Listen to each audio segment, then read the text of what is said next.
Hey, chris.laye with Homestar. Today I'm here with Justin Rosenblum with Century 21. Last week we did the episode on the home buying process. So today we're going to dive into what does it look like going under contract on that home. So Justin, you kind of want to start us off? Sure. So going under contract, your first thing that you're going to start with is your sales price. Obviously, that's what you negotiate with the seller once they accept your offer. So we'll start for this example, we'll do $400,000. So Chris, if you would write that up there on the board for everyone to see.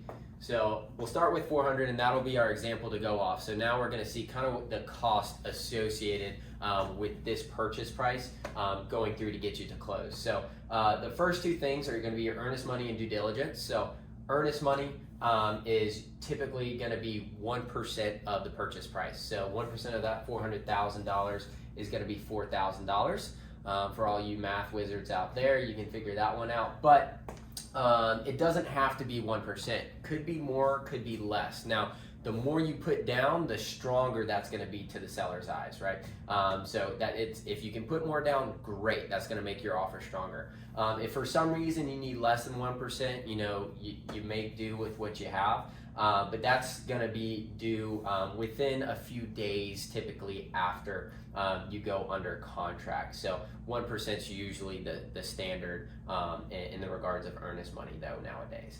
And then after earnest money, or I should say at the same time, is you have due diligence period, which that's going to probably run you around, for a $400,000 house, maybe $300 to $500. The bigger the house is, or the more detailed inspection you need, that might drive up that price.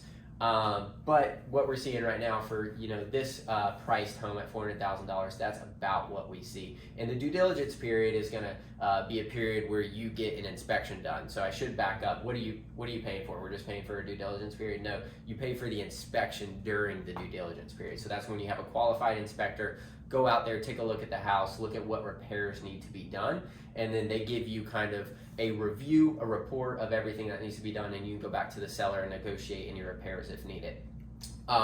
But all of these things can be, the due diligence and the earnest money are done basically at the same time typically.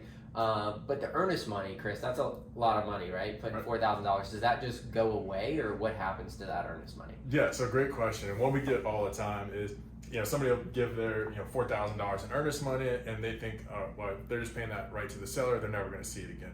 That's not the case. So for the $4,000, what's going to happen is at the very end, when you get to the closing table, that $4,000 is going to offset or be part of your total cash to close. So let's say your total cash to close is $30,000.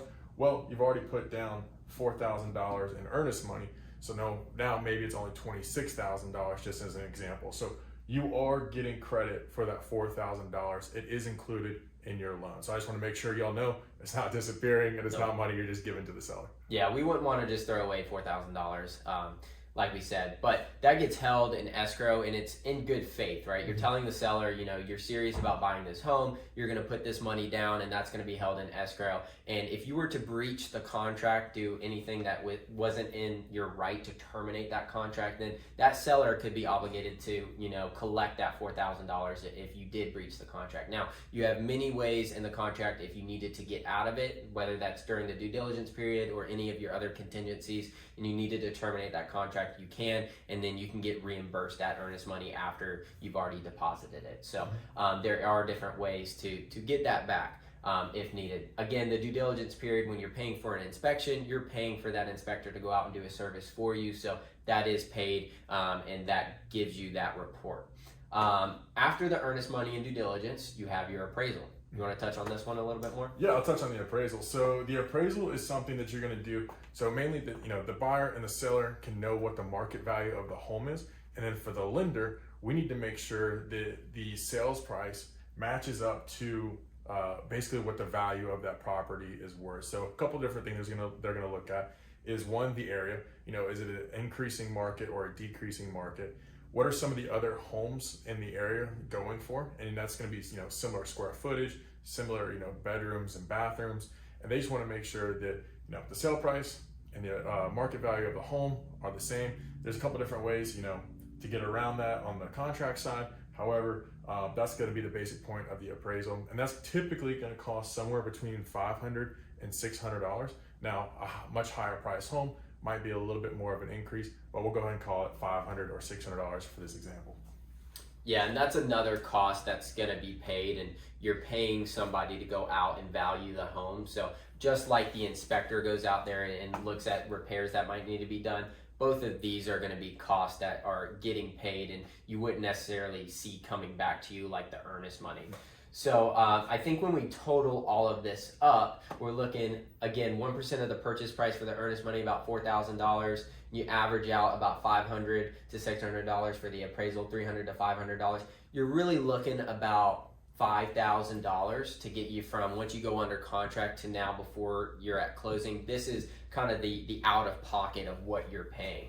Now, you see this $5,000 amount, the earnest money, you can kind of subtract $4,000 of that, because you'll be seeing that back at the closing table. That will go towards some of your costs at the closing table. So you'll be able to really subtract that, and you're looking at about $1,000. So after you go under contract, when you're paying for inspections and then paying for the appraisal, that's really the amount you're looking at. Yeah, absolutely. And I think kind of the other part of that is timing. So what can you expect as far as that goes? So your earnest money and due diligence, Justin, I think you said we're looking about 3 to 5 days, and those are basically going to happen at the exact same time.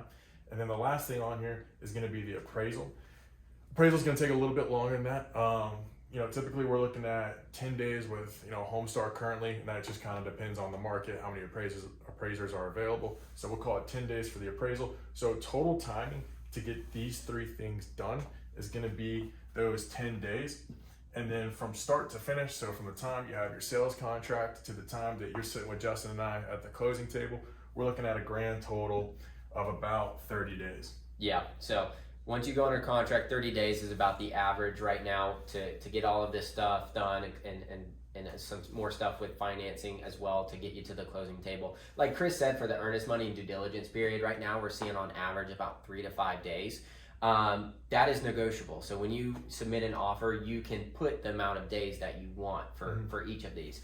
So in a competitive market, like I said, it's about 3 to 5 days. However, if a house has been sitting on the market for a little bit longer, or there's not a lot of competition, not a lot of offers, you can maybe extend that due diligence period, maybe do 7, 10 days. Or if a property that needs a lot of work done and you need more time for inspectors to come in there, maybe you do 14 days or whatever it might be. So these are negotiable, but for, in a competitive market, if you see a fairly priced house that's in good condition, expect about 3 to 5 days at most. Yeah, perfect.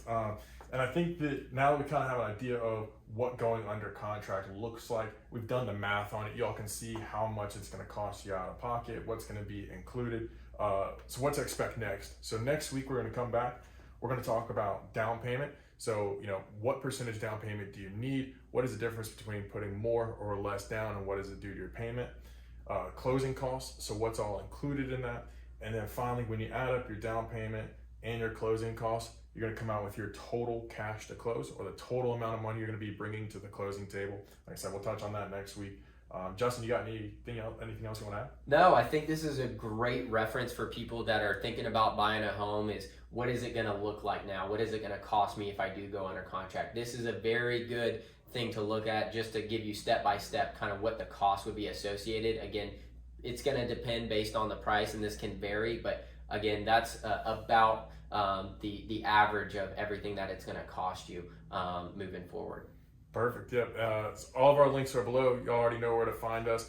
Please like, comment, just kind of let us know if there's something that you want to see or something we could do differently to kind of teach y'all and show something in a different way. So thank you very much. Thanks.